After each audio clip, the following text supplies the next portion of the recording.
called Jezebel. And they weren't a very good king and queen because they led their people into worshiping idols even more so, which is even worse. So, God said, you know, I'm really tired of this, so I'm going to put a stop to it right now. So you know God, when he's going to do something, he's got a plan.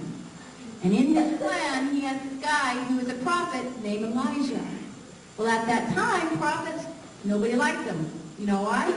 Because prophets came to tell people what to do and how to live and how God wants them to be. It's kind of like today. How many of you, Mr. Carson? Nothing. All right? 3 years. Okay, so here's a time warp. It's been 3 years. Elijah comes back to King Ahab, and he's got a challenge. Let's see what his challenge is. The altar is set with an offering. Now, if your God is the true God, have him send down fire and burn up the offering. And if he does, then he's the true God. Oh, King Baal! Oh, King Baal! Shall I Oh, remain King here? Baal! Oh, King Baal! He's busy right Oh, now. King Baal! Oh, King Baal! Oh, King Baal! Maybe he's sleeping. Oh, King Baal! Oh, King Baal! Oh, King Baal! Oh, King Baal! You can do this. Send down fire! All right, stop. That's it. That's enough. Step away from the altar.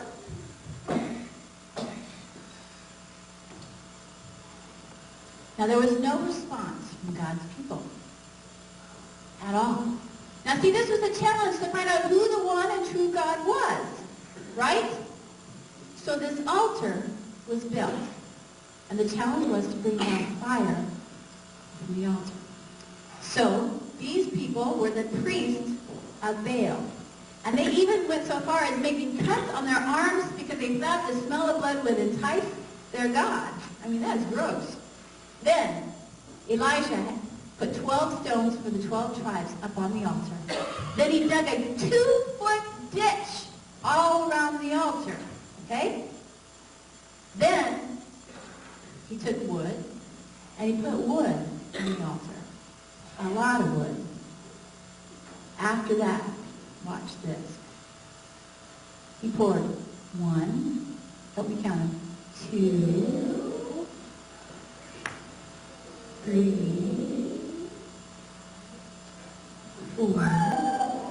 4 jugs of water on the altar and on the wood. Now, how many of you are campfire people and know that when you put water on your wood, you're not going to get a fire, right? You know that, right?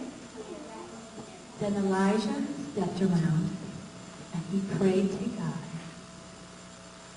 Oh God, let it be known that you are God in Israel, and that I am your servant.